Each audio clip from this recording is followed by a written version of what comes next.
I knew words matter.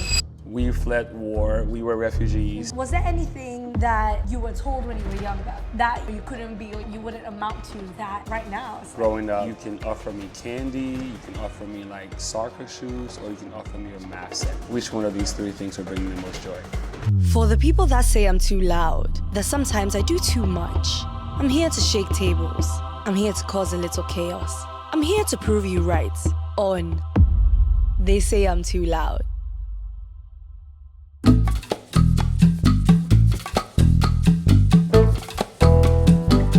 Thank you so much for doing this with me, yay!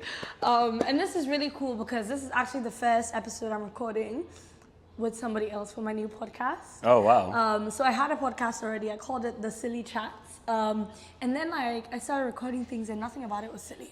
Like some of it was I entered my deep era and I'm like, this is just not gonna work. You were diving into your aura. I was. Who am I? Yeah, honestly, I was like, who am I? I kind of want to be deep. And so I was doing like a little bit of thinking and I was just like, you know what? I think that I want to enter the era of like really stepping into who people used to think that I was and then how that ended up manifesting into this person that you see today. Because people used to think I was loud all the time. No, I am loud. Like I'm loud. And obviously when you're a kid, it's like keep quiet in class, you're talking too much, all of these things. But if you nurture that really well, that becomes confidence and that becomes, I don't know, speaking. That becomes so many things in the future, but that's only if you don't tell them to shut up. Yeah, I mean, this is a silly chat, but deep at the same time. But deep because, at the same time. It's funny that you said something about trying to see how your younger self manifested or related to being an adult. And I was in Liberia last week meeting my dad, and we can explore that conversation. But I wrote him a letter when I was 12. And basically, like, I have what people have told me good handwriting, and I love my handwriting. But then seeing my 12-year-old penmanship, it's like, this is dope. Wait, so you think your 12-year-old penmanship was fantastic? I have pictures I can show you. It's beautiful. Okay. And so but that translated. And even my writing, some of the things that I cared about then, and like some of the ways I saw the future, even though I didn't know what the future was. Yeah. And so meeting my dad kind of manifested some of those things, and we can explore them later. But I love that. there's a lot of things that holds true from the time you were born. Yeah. You know, in my case, for example, I'm a junior, so that means naming, they give the name to the first boy, but I'm the last boy, and so I asked my father, like, did you know you were going to have another boy after 3 boys not named, junior? And he was like, we knew a boy was coming and he was going to be a junior, and in that process, he said, when I came and they saw my mannerisms as a like 2-3 day old, he was like, yes, that's my representation. This is the guy that's gonna have my exact name. And then you fast forward all these years today, meeting him after 26 years, like we're so much alike. It's weird. Like we're so much alike. His charisma, like the way he goes about things, his life, his actual life. But yeah, it's interesting, and as an adult now, I don't have kids, but I'm around a lot of children because my nieces and nephews.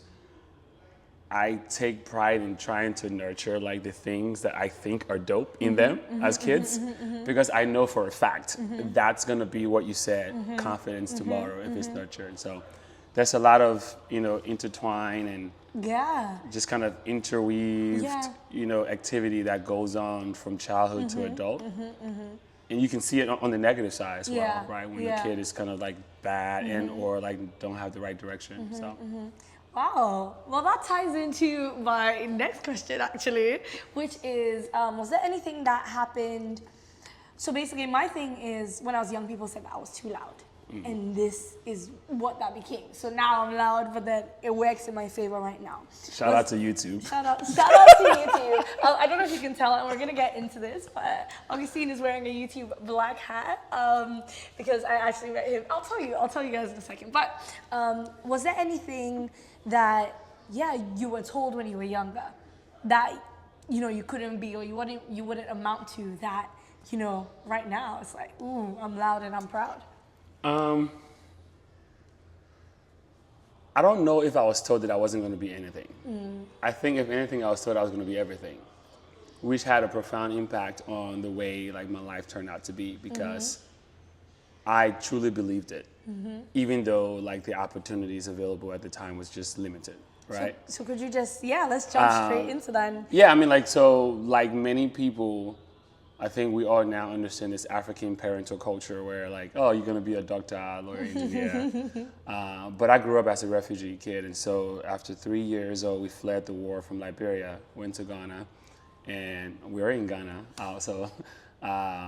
But formative, kind of life happened here on the Buduburam refugee camp. I actually just came back from there, from visiting, after 17 years. And so even then, like, my mom would look at me, or like her friends would look at me and be like, this boy's gonna be the president someday, or like he's gonna do this, he's gonna do that. And I was a smart kid, so like I kind of like just like I embraced those things because it's like, oh great, this is what was it about you that you think they thought was like so presidential? I don't think like presidential, like the position was the kind of like thing. It was more so like the seriousness of my education, or how I cared about things that like sparked my mind. I remember growing up, you can offer me candy, you can offer me like soccer shoes, or you can offer me a math set. Which one of these three things were bringing the most joy? Math set. So like that's how I was. And so like when you see a kid that is like that forward into like things that elevate their mind, even if the circumstances around them is kind of dire, like you can only imagine a future where, should they have the opportunity, they might do something dope. And that could look like being the president of a country, or that could look like, in my case, we fled war, we were refugees, and so this idea of somebody going back home to help, and to the point that we started earlier, I'm 33 and I'm choosing to come back home, and I'm choosing to identify problems. I'm choosing to lean into things that can ignite ideas so that I can come back and help in a way that is meaningful, and like a one-to-one mapping, and not I'm above, I want to kind of intertwine and understand problems and see how I can leverage all the things I know today to hopefully work together to find solutions or bring about opportunities. And so that doesn't look like presidential today. I wouldn't choose to do anything with politics today because I love the soft life that I'm living, and I kind of want to live a little longer. Soft life. But yeah, so it was never, you won't be this, or like, oh, that in this kid made him, made us think he would be president. I was always around adults because I was, with my mom. So, like adults just say things sometimes to kids. But I've come to realize over the past 3 weeks that I knew words matter, but like I've come to truly believe they matter, like over the past 3 weeks. When my dad was leaving the camp, the last time we saw him in '97, he said he told me to take care of the family. Like, not because it was like some profound thing. It was just like, Jared, take care of the family. But I've kind of been wearing that weight my whole life. And I didn't recognize that was told to me. That was a burden given to me. That was a baton given to me by my father in words. And so looking back in 2004 and seeing the actual letter that I wrote my dad on behalf of my brothers and sisters, pleading for him to come back home and asking why he's abandoning us, and kind of prophesying, different things about the future is going to come and you're going to need us. And like, why did I do that at 12? Why am I the one that bought my mom a house and, help her extend her life? Why am I the one, actively pushing for the kids to go to school? Why am I the one that's constantly thinking about ways that we can elevate ourselves as a family? Maybe my siblings are thinking about that too. but I know I think about it a lot. And so talking to my dad 3 weeks ago and him telling me that he was actually, this was our last conversation before he left, and like we were both just sobbing, because he was like, I've heard you this past 10 days and I feel a deep regret, but proudness that you actually took the call. And so leaving Liberia, Ghana, likely will leave tomorrow, I'm acutely more aware about the impact of words, especially on children. So I don't know, maybe there was just serendipity that I like the things that I was told to do. You know, and you know, there's some divinity in that, you know, as well. But yeah, words matter. And so telling kids that they could be presidential, or they could be great, or they can achieve things, I think that does things for them, especially when the opportunity is, you know, provided. Yeah, and I mean, I've started doing like affirmations as well, because like you are right, like power of words are so important in like even changing your mindset, even like believing what you can do in the future and stuff like that. So yeah. It's also crazy. I've never believed that I couldn't do anything. Okay, so talk me through that. I don't know. It's just, and maybe it's because of those early words from like people around me, from my mom. But I've always known that I could do anything, and anything I put my mind to. Let's put it that way. But I remember I read Think and Grow Rich by Napoleon Hill when I was 11, and that PMA and positive mental attitude and choosing what side you want to activate became a thing then as a kid. I wanted to learn computers. Like my mom put me in computer school. I started coding at 11. And then when you're a refugee kid in Ghana, it's like, okay, great, what do I do with these skills? And then you find out all these years later, I work at Google. I'm not doing technical work to solve problems. So explain. So Yeah. you flee the war in Liberia. Correct. You come to Ghana. Do you remember like the act of like leaving Liberia and Vividly. like, and coming to Ghana? Vividly. And the process of like traveling and everything. Vividly. Can you please share? At the age of 3. I mean, it's not, I think, and my dad helped fill in some of the gaps, right? But the war came into the city. The war was going on in, I think like it started like early 89, but it was kind of in the bush, you know, like, it was like, something's going on, people have conflicts. And then it proliferated into the city. And at the time, my dad had a job with, you know, county, you know, level exposure. And so conflicts often go after establishments. So we had to flee. And so I recall like coming from school and my dad just like, we're leaving, you know, like we're leaving, you know, like I'm 3 years old and getting scooped up. And we went to a village called Kwita Tucson. It's in Sino. That's my grandfather's village, who I just learned a lot of great things about as well, speaking to my dad. We were there for, I believe, a week. I remember because my grandfather's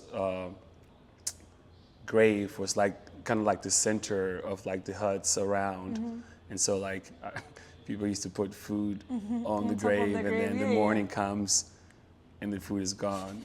And there was a belief that, you know, we were feeding the spirits. But I think the cats came and ate it. Oh, man. You know? Okay. So it wasn't like some human that was like, I'm hungry tonight and just went to take it. I don't know. Something like that. But I remember that. I remember being there. I remember us navigating, you know, back roads to get to St. Paul River to go into Ivory Coast. We took a ferry, and I recall a line of people similar to what you see when you look at some of the recent crises where people just grab their stuff, you know, like and go, right? As much as you think you have. And talking to my dad, he said he grabbed a ton of like jewelry that he had, like gold. And so that was all we have to like keep us. And so the journey had been kind of calculated with the value of the gold. Wow. Because if we ran out and got stuck somewhere without reaching Ghana, because Ghana dedicated a land for Liberian refugees, and Liberia speaks English. Sierra Leone speaks English, but the war came from that area. Oh, so you couldn't go to Sierra Leone. Ivory Coast is French, Senegal is French, Togo, Benin is French. And so life would have been a lot difficult, even though some Liberians stayed in Ivory Coast because it's bordering Liberia. I think they picked up French along the way. But Ghana was the destination. And from my father, I'm interweaving my own memory and what I've just learned, but from my father, he helped a Ghanaian guy by the name of Lawrence Labi Amoa. I've been looking for him on Facebook. And so, if anybody knows who he is, please get in touch with us. Yes, get in touch. And so when he came to the camp, he reached out to Lawrence, and Lawrence told the company that they both worked for in Liberia, told the boss here that my dad saved his life. And so they offered to build like a roof over our heads. And so I think that's how we got our first like zinc over the house that my dad kind of like was kicking up on the camp. But then like, I don't recall leaving Cote d'Ivoire to Ghana to the camp. I remember what happened in Liberia from that lens. And everything else was a blur, and then we were refugees. But I'm also 3 years old, so you don't really understand the impact or the limitations of life at that early age. You're doing things every kid is doing. And we just talked about it earlier, but I thought the camp was large as a kid. I thought the camp was this massive place. But shortly before we left, I was 15 when we left Ghana, you started to feel like, oh, this is real captive. Like, because I'm getting taller than the doors and like my steps are longer or like bigger, so I can get from point A to B like super fast. What felt like this in this massive land where like took us a while, or the darkness was like too scary. Now it's just like, no, you're just in a rectangular, octagonal shape area that you can bounce from wall to wall, and opportunities are limited. And so, but those are the memories I had from leaving the war in Liberia. I think we were fortunate in a way that we didn't endure the war, but life as refugees brought its own challenges. Yeah. And so then what was the process like moving from Ghana to America? And I even asked this question because I saw a video, an interview that you did, where you said all of a sudden you moved to America and you're not even just like a black man from Liberia, you're not just a black immigrant, like the title black became new, because when I went to, England, like all of a sudden I'm black. I didn't know I was black before. I was just a regular girl. We didn't really talk about race, even my skin color. I was fortunate enough to not be in spaces where me being dark was too much of a problem, if at all. And so all of a sudden I moved to this country and being black is a thing, like, and I was like, whoa, like what? How was that like transitioning from, like being a foreigner in Ghana and then going to America and then being a foreigner there, but not just being a foreigner, but like, you're black as well. Yeah, I think there's a lot in that, to be honest with you, because when I got to the U.S., people weren't as familiar with African life, like the humanity of African life, let's put it that way, at least in the places that I shared. What they saw was the propaganda, like, trees, they live on trees. Yeah, like the zebras and tigers and bears, or the feed the children, or like the flies on kids with like, different, type of, problems in dire environments. And it was complex for me because I was one of those kids in those dire environments. I remember missionaries used to come to the camp, white missionaries, and take pictures. And they would intentionally tell us to make funny faces, right, as kids. And and so like we would just make funny faces, like whatever, right? And they would capture these images. And it wasn't until I got to the US that I truly understood what they were doing. And so again, like I think we talked about my fear of exploitation, because exploitation comes in many ways, and it's been happening ever since I was a kid. And so before leaving the camp, one of those pictures came back on the camp, and I was making a funny face with my eyes twisted because we just thought it was cool to do that as kids. And I was like, oh, that's me, that's me, that's me.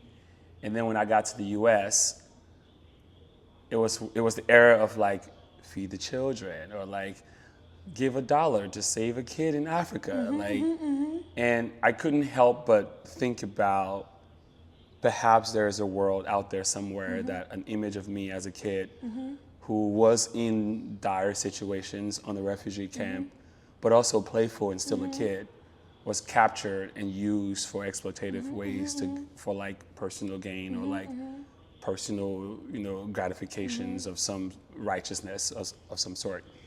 And so underpinning that was just the fact that, the U.S. is this great land of hope. So you're truly like the coming to America phrase, very happy to be there. And so we left the camp in 2006 as part of a repatriation program. Through Did you have to apply for that? Yeah, my older sister went to the U.S. in 2001, and so she worked through Catholic Charities that was able to facilitate her bringing her siblings and mom. And so she resided in Oklahoma at the time of our departure. So Oklahoma became home, and I did not know what Oklahoma was. I knew maybe New York or like California, maybe Minnesota, because there's a lot of Liberians there. But Oklahoma was the place that we went. And so Oklahoma is in the middle of America.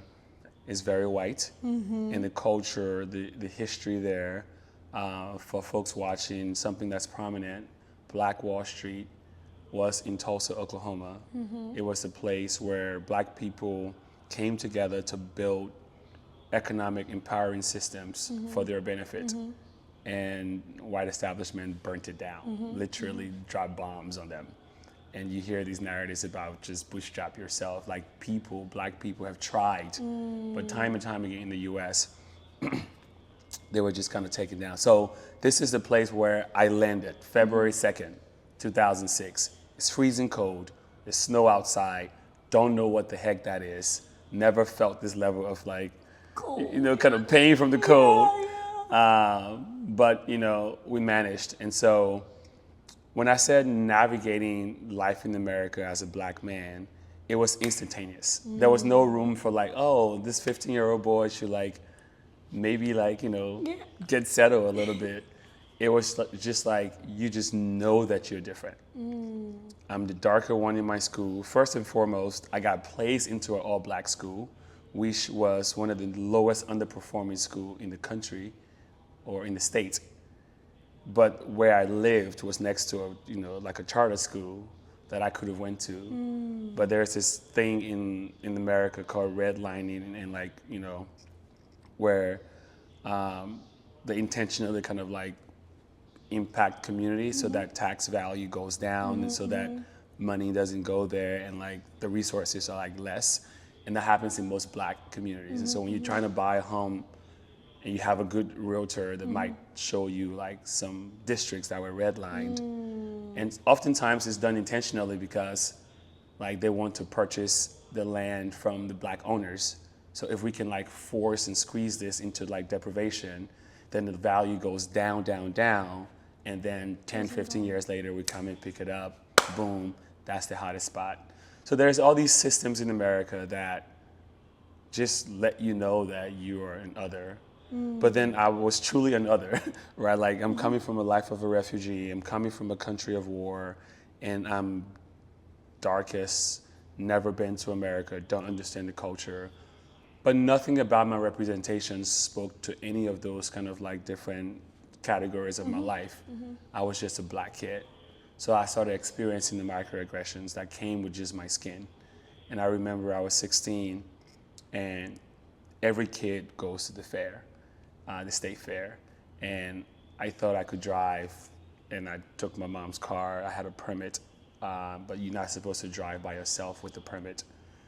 But that's what kids did. Like I was just trying to be a kid, right? I was 16 years old. And I got pulled over by a cop.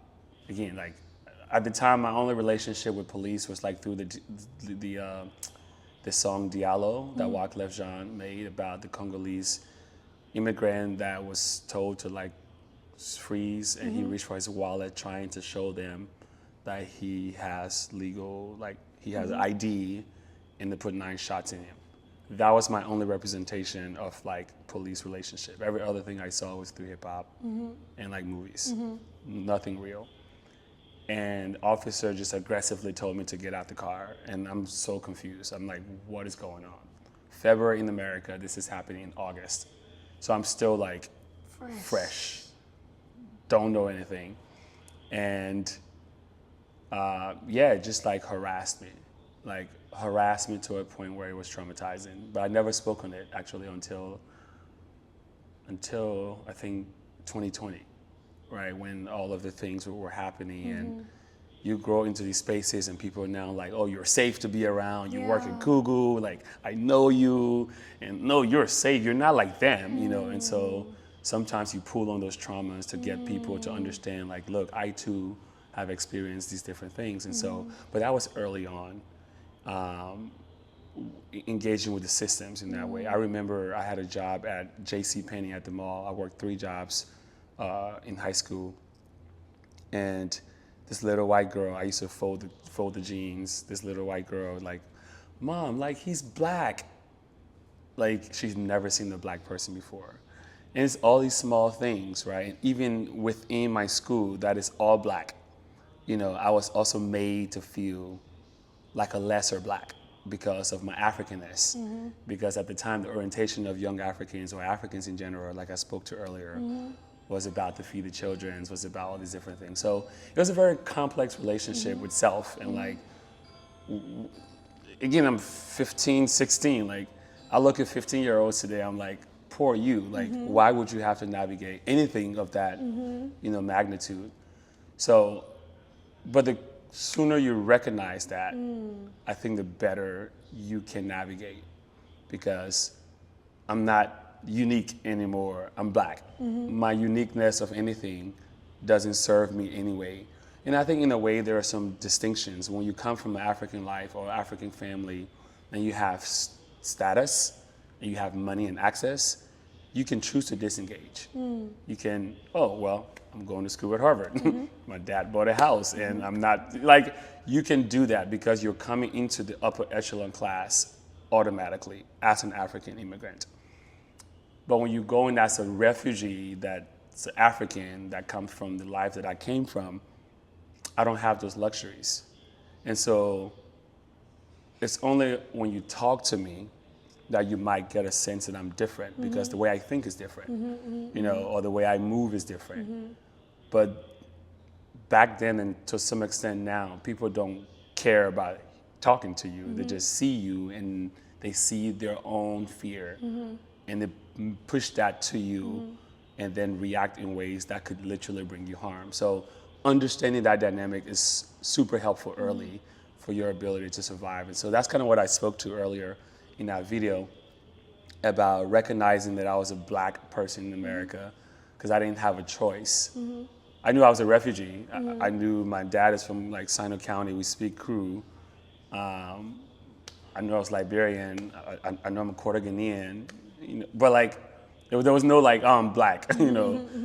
Relative to white people, yes, I'm African. Well, there was still no like black. And so I quickly leaned into the culture and like understood some of the plight so that I'm not naive to like the realism that people like me that are there are facing. And I think that's some of the difficulties in navigating life over there. It's like the demarcation when you come from status in Africa, because you can escape some of the early realities of being black and move into an upper echelon and then meet the microaggressions of the corporate world.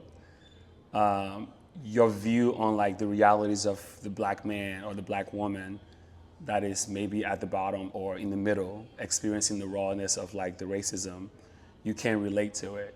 And so, you know, there's this just push and pull about black and African. And that's, in my opinion, that kind of like creates more of that when you're unable to like truly experience or like try to lean in. And so I think for me, like, because of my status being poor, leaning into that early helped me navigate America quickly in a way that I think maybe like my brothers didn't, right? And to some extent, it got me to lose some of myself because I'm speaking to you in Ghana and I'm sounding like the way I sound, not by choice, but that's just who I've oriented to be. And so when I realized that, I went home for like, I think after my first semester freshman year, and my mom called me white because the way I sound, I was like,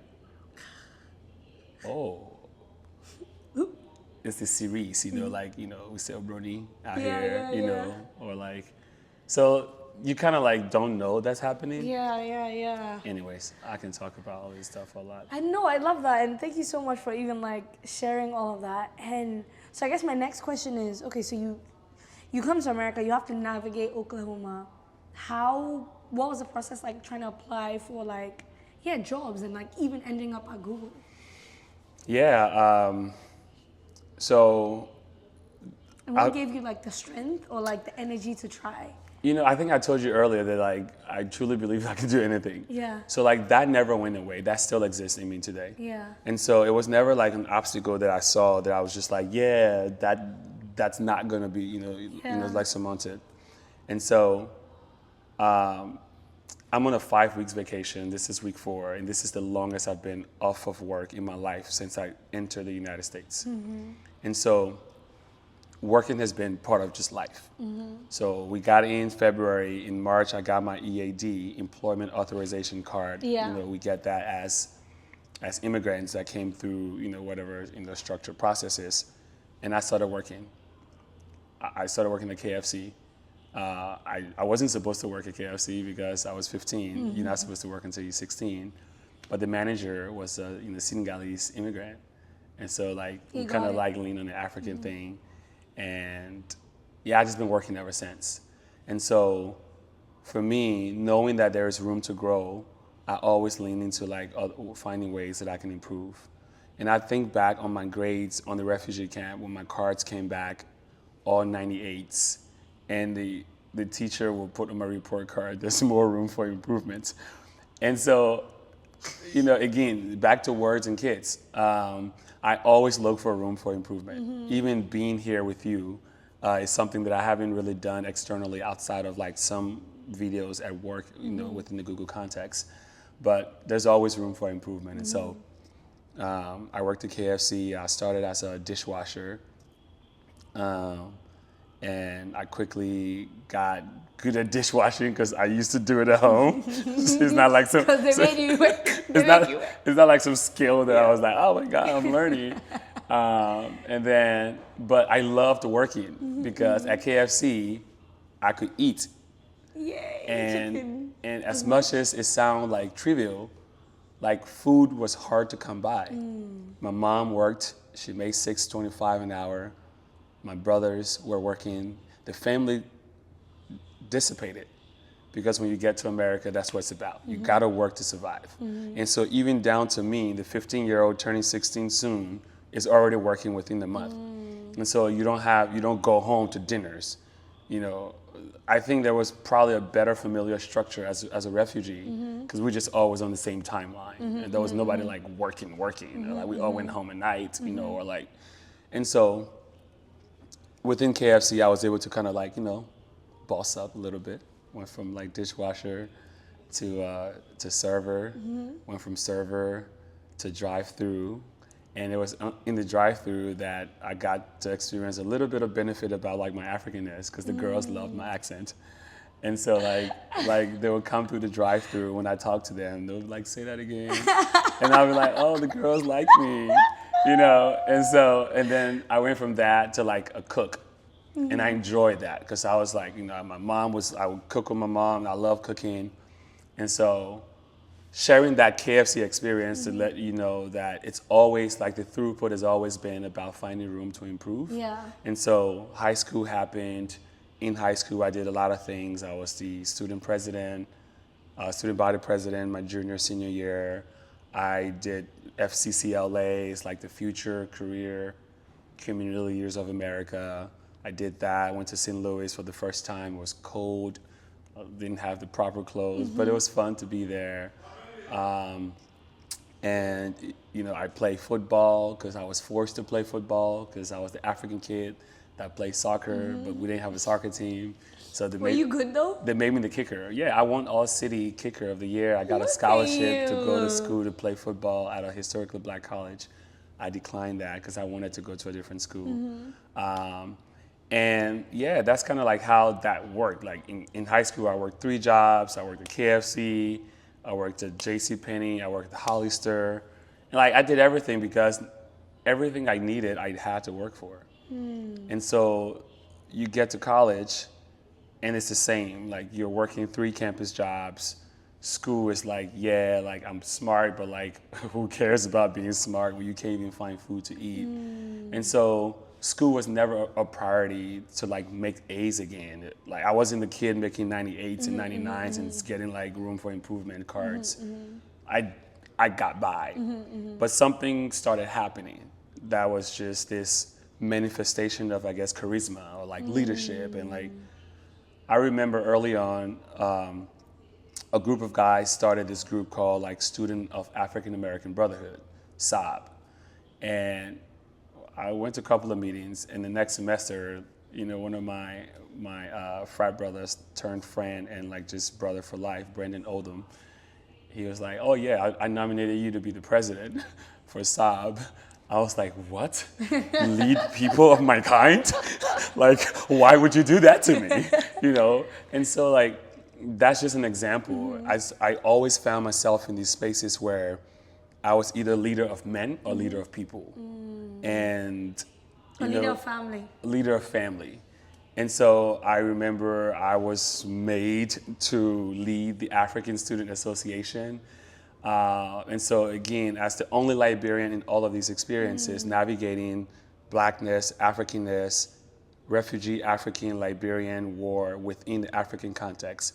Because now all of my African friends are like, come from like Ghana with money, or like they're here for school, and like they have status. They have escaped that 2-3 levels of the racism or the experience of the structures that I spoke about earlier. And so now people see me with them and they're like, oh, we're all the same. And I'm like, I didn't tell you a lie, I just didn't tell you my truth. So I kind of just rolled with that because I was still very much ashamed of all the things that came with being a refugee kid, a kid that didn't have a father growing up, a kid that experienced abuse, molestation, like all these different things. Like I don't have the energy, capacity, or the healing to talk about these things. So you think I'm with the cool kids, I'm with the cool kids. I mean, I am leading, you know, so I kind of just found myself in these spaces. I joined a fraternity, became a lead, like all these different things. And so I wanted to work in student affairs because the school that I went to for high school, we didn't see a college recruiter come through to like recruit any of the kids. It's the all-black school with a very low performance. But I went to college. I took myself, I had concurrent enrollment in America. That's basically you take college classes while you're in high school if you like smart or whatever. Or whatever, you're smart or whatever. And so like I would take, well, sometimes students like, you get double credits for taking like the college class so you don't have to be in high school. And frankly, I think like they try to find like promising students to do that with better grades and things. And so I was going to college Tuesdays and Thursdays while in high school as well. But like you get, some people do it, you know, well enough, they get their AA before they graduate. So it's kind of cool. And it saves your family money if you like you don't have money for college.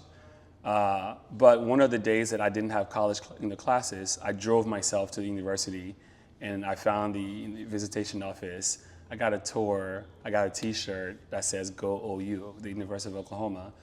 And I just fell in love with it. I'm like, I'm going there. And then when I got there, I started to see organized tours of young children from the university. And so I was like, wait a minute. Nobody came to my school to like try to like get us to go to college. But these are middle schoolers that are getting organized tours with like gift bags and like, you can be here too at like, 13, And so I thought my calling was to change policy that made it impossible for recruiters to come to my all-black high school. And so I joined the recruitment initiative for the university. And I went back into Oklahoma City, and I think, if I recall correctly, I was able to impact 33 Black students coming to the university during my time there, including my younger sister. So again, that's how all of these things just start. So like you have all these college jobs and all these different things, and I'm doing the student recruitment, and I wanted to do student affairs, and so I didn't have internships because I'm like, I'm going to go to grad school for HR, and I would get into like student affairs, and I would work my way into VP of student affairs, and then be able to finally change policy. All my summers were spent on campus working with Upward Bound, bringing high school kids to the university for 8 weeks every summer for 4 years, and giving them college classes and teaching them and giving them inspiration, because I felt like that was my life. So do you know how amazing you are? Like, do you ever stop and you're like, wow, this is crazy? I'm trying to embrace that with the most humility. Okay. Because I think it's difficult, especially like wearing what I wear, like my body, my aesthetic. Yeah. If you become confident out loud, then there's all these forces that try to like pull you down. When you're not confident, then they can step on you more. And so like it's a delicate balance. But I think at this point in my life, I think I'm dope. Because I was I mean, I work at Google, right? There we go, period. That's not why I think I'm dope. Yeah, I think I'm dope, because of just, who I am, and like the life I've lived, the life that I'm continuing to live, and just I think how I make people feel. Yeah. Because I was gonna segue into like my almost last question, because I know we've been going on for a hot minute. But how do you take care of yourself? And I asked this question in 2 parts because, and I wrote it down. See, I'm way better with my words when I write it down than I am. Read your words. Read your words. Thank you very much. I'm going to read it. I wrote, you journal. You take care of yourself. As a Black man, how did you learn to do that? Because a lot of times people wait till they're in relationships. So like, for example, I was watching this, I think Megan Thee Stallion was going on a rant, and she was talking about how when she was in her previous relationship, like there was a point where she could just finally breathe. And so I love that relationship. She expressed like just her grief, because that was like the one place that she felt was a safe enough space for her to break down. And I was talking to my friend the other day, and he was talking about how as a man, there's a lot of anxiety and there's a lot of pressure that he goes through, that he feels like he can't really share with a lot of people because he feels like he needs to take care of the world. And so I have 2 questions for you, which is, this is a long-winded way of asking you, how do you function and take care of yourself? Firstly, mutually exclusive from your relationship. And then secondly, how do you even share that vulnerability with your partner? I think I started with being selfish. And I say that because early on, I remember when I went to college, my mom would always call me to complain about like my brothers, all these different things. But nobody in my family went to college. The load of what I was experiencing, like nobody could relate to it. And I remember at 18, I told my mom not to call me and talk about anybody else. And I think that impacted our relationship, because her trauma is so much that for her, that was a way to connect with her children. For me now, trying to matriculate the system in a way that can be beneficial to my longevity, I didn't want that, because that was a burden that I carry early on. I didn't know like the mental health words and all these things. I just knew I didn't want to hear about like my brother causing you problems when I'm trying to like take a class. Like, it doesn't make me a better student, even though I wasn't a better student. And so that impacted our relationship. But I start there to say choosing myself early on was very helpful. I saw other people that would quickly reach back to help people when they had a little bit going on, but they weren't rooted. And so when the tree doesn't have depths in its roots, you tie it to another tree, it might get pulled with strong wings, right? Or like several analogies can go here. And so I think it started with selfishness, but deeply kind of leaning into my own trauma, I became self-sufficient quite early on. And so not dependent on others was a thing that I needed to do. And so trusting in myself early, trusting in my own abilities early, but also like being open to like, to understand the world around me. I remember I used to roll with some friends and we used to make bad decisions, and one of those decisions was kind of for a good reason, but it was still a bad choice. I went to Dillard's to match my belt with my shoe, to match my shoes with a belt. I didn't have a belt. And that's because I was one of the student leaders going to Waco, Texas to represent my university on the Big 12 Student Government Council. But the pressures of being poor led me into going to steal a belt from Dillard's. And so I thought I was finessing, and I walked around and had the belt, and I was like, you know, did my walk in, and I tried to leave, and then like alarms went off. This was my sophomore year in college, and the security caught me, and you know, it's like, we're gonna take you to jail. And I was like, no, please don't. Like, I'm just poor, and I'm trying to like, you know, I'm going to this conference. And so one of my buddies, the same guy that I spoke on, Brandon Oldham, he came and vouched for my character, all that stuff. And one of the things he told me early then has been, you know, kind of been a mantra of mine. You know, it's like, you know, you're a resilient kid, but you don't always have to use resilience to pull yourself up. You can use resilience to push you ahead. And I just took that because I knew I had a lot of baggage in my life that I needed to kind of navigate. And I quickly became, you know, vulnerable in a way to friends that are close, but not deeply vulnerable. Like most of my friends are hearing things about me for the first time, you know, and I think there's an intersection of like poverty and vulnerability that really stifles like people's own mental growth. Because when you're poor, nobody cares about your vulnerability. It's like everybody's poor, everybody's suffering. But when you work at Google, people care about your vulnerability because it's inspiration. And so it's one of those things that early on when I got to Google, I too started to lean into my own like, oh, okay. And we get unlimited benefits of any kinds in a way, and so therapy was one of them. So I grabbed a therapist, and I've had a complicated relationship with therapy because people become fans of my life in therapy sessions, and I don't like that. I didn't come to talk to you about like my origins and the things that I'm thinking about for you to be like just proud of me and be like, oh my God, like I'm proud of you. I get that, and I'm saying that with the most like humble way possible, but I need to talk through things and not just hear that you're proud of me. Like I'm proud of me, I know that, and I think it's important to hear that other people are proud of me, but in this space, I need you to hear, help me unpack. So it never worked out, but something she said early on, I took away. She said, the skills you develop were needed to survive. You're not in a survival mode anymore. And that struck a chord because my independence I found to be impacting my relationships. My independence I found to be impacting like how I connect with my family. But I had to be independent. I had to be the only one caring for me and not dependent on anything else. Otherwise, I'm not here. And so like the push and pull of that in this current state was very much like not helpful.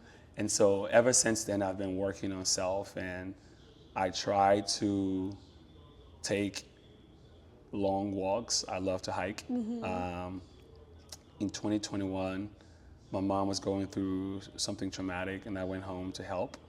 And after that, I also became a little bit more fearless because I believe that we only have one life to live, and so I would do the things that I want to do on my terms. So I picked up scuba diving.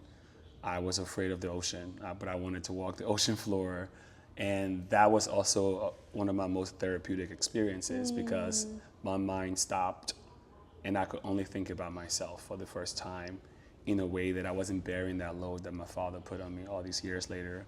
Well, I wasn't thinking about a friend's emotion. I was just truly thinking about how to breathe, because you literally have to do that when you're underwater. And so I hiked the Grand Canyon to an extent for my birthday.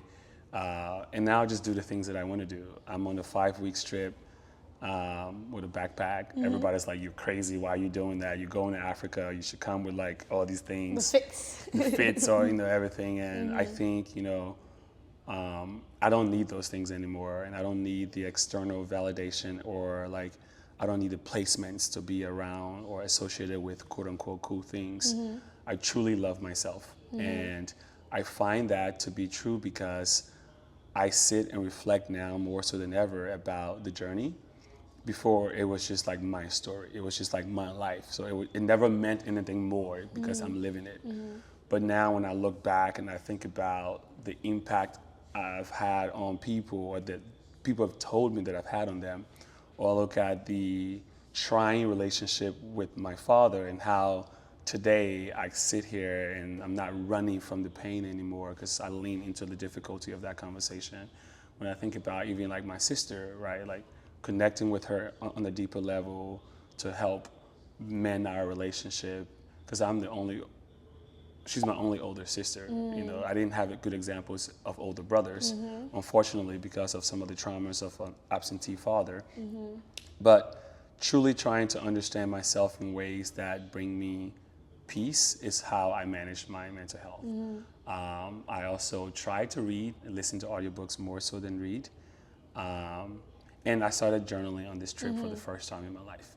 My girlfriend bought me a journal for my birthday this year, and she also got me therapeutic sessions as well. And so we did therapy together for like, I think 11 months or so, proactively. Like we had some bickering that was happening, but we just wanted to communicate better. And I've always known like if I don't tackle things that are critical to like just internal, I might repeat things that I don't know to be true of my father, or I might just do things that would be hurtful to the future that I say I want. So today I'm trying my very best to be as open as possible with people. I think I do that by just coming in and being as authentic with my energy, because people relate to that. No matter the language they speak, no matter the kind of status they have, they relate to dope energy. And when I say dope, it's not like, oh, like because I'm here or like I'm in this area. It's just like truly who you are, how you show up, and how you talk to people, how you engage.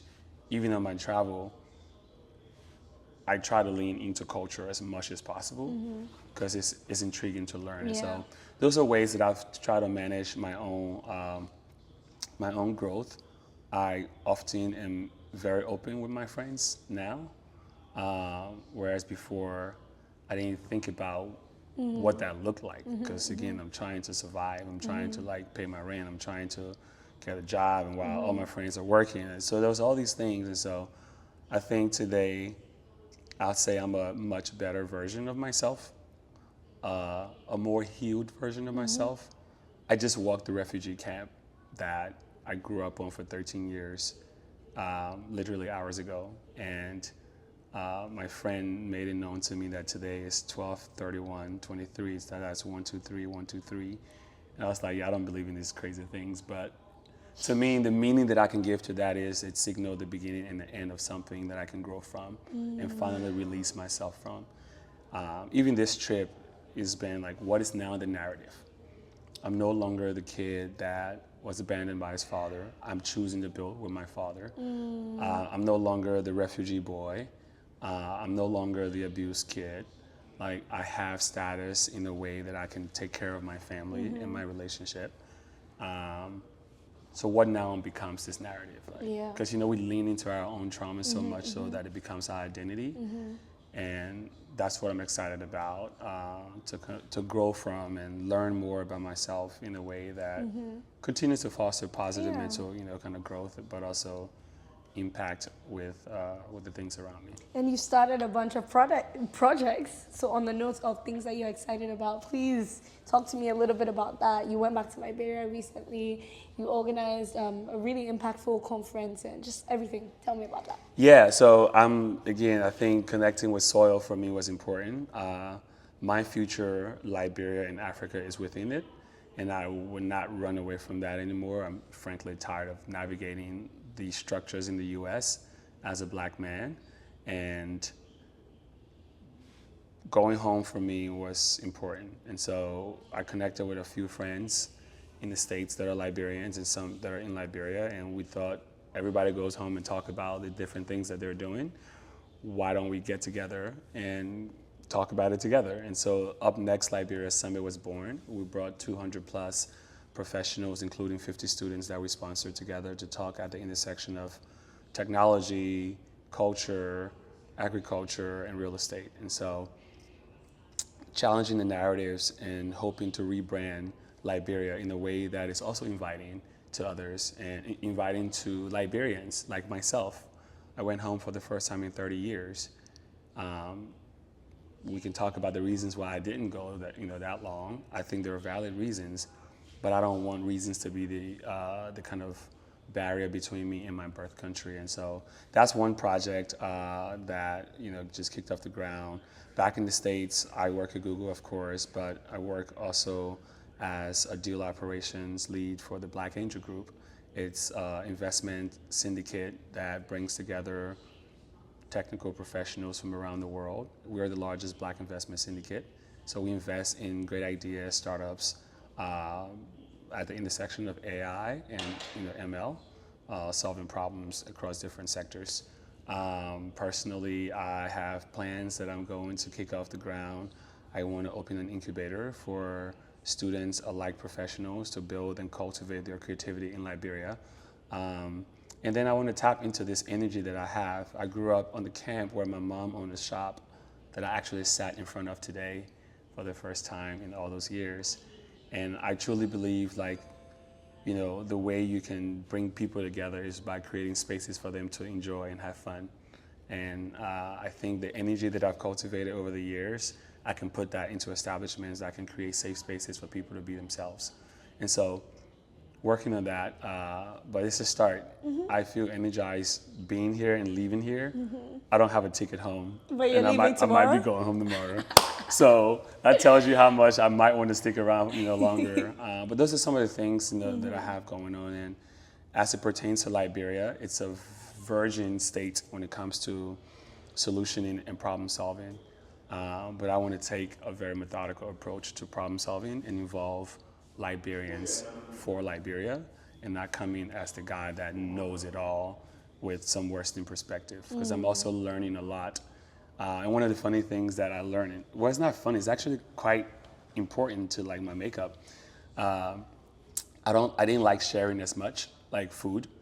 When I'm eating, my plate is my plate, don't touch it. And I think it came from a trauma of just scarcity. Mm-hmm. My brothers had bigger hands than I did when we used to eat together, and they would just eat a lot. Mm-hmm. And my small mouth and small hands wouldn't get enough. And so I hated sharing food. Mm-hmm. But, coming to Liberia, and my girlfriend has been helping me with that because she's a very much of a foodie. She's like, try this. And I'm like, no, I just want this. And then so I'll try that. I'm like, oh, it's good. And she's like, I told you. Going to Liberia, it's almost customary when you're around friends that they grab your spoon and eat off your plate. And it's if you're not doing that, then it's problematic, and so culturally, we're so communal, right? We're so used to sharing, and nobody is concerned about the fact that you took a bite of my plate, my chicken, my egg, my whatever. And that really brought me back to home. That was really good. And I tried it. I was like, okay, and even the help boys that stay with us in Liberia, they're not used to being accessible to people that they're serving. And we went out to restaurants and I was like, let's eat off the plate. Yeah. So something that small was so profound for me because I reckon that it is who I am and my trauma has been pushing me away from it. So I'm hoping that over the next, years or so, that I truly come back home to self and physically come home as well, because I'm kicking off my own personal house in Liberia next year, and if I can help it, I want to be on the continent as frequent as possible. That's amazing. Thank you so much. Thank you. Thank you for having me. And every day I hope you wake up in the morning and you're really, really proud of yourself, because this is an amazing story. And Thank you. I can't wait till people can hear it. Thank you, guys. I came home with no expectations. Because I truly didn't know what it was going to be like to meet my dad. I didn't know what it was going to be like to meet Liberia, or come back to Ghana, where I spent 13 years as a refugee and returning as one of the largest corporate sponsors for like Afrofuture in YouTube. But it's been the most amazing experience ever. And one of my only expectations I had was to wake up the next day.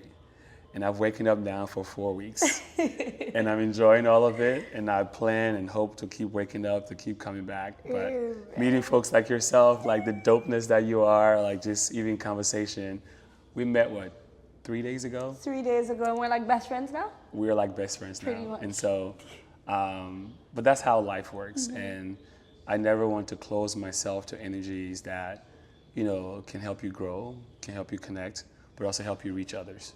And so now, today, I'm as open as possible. I'm only one person, so I don't always get back to people in time, but like, you won't get a burner number when you ask me for my number. You won't get a burner email. You will get me, and I truly do my best to respond and be accessible, because I think I needed myself when I was growing up. And so when someone look at me as something they want to tap into and or learn from, it's the most disservice you can do to not be available in a way that is balanced and helpful, or like, you know, so I'm truly excited that we did this. Can I give you a hug? Yay! If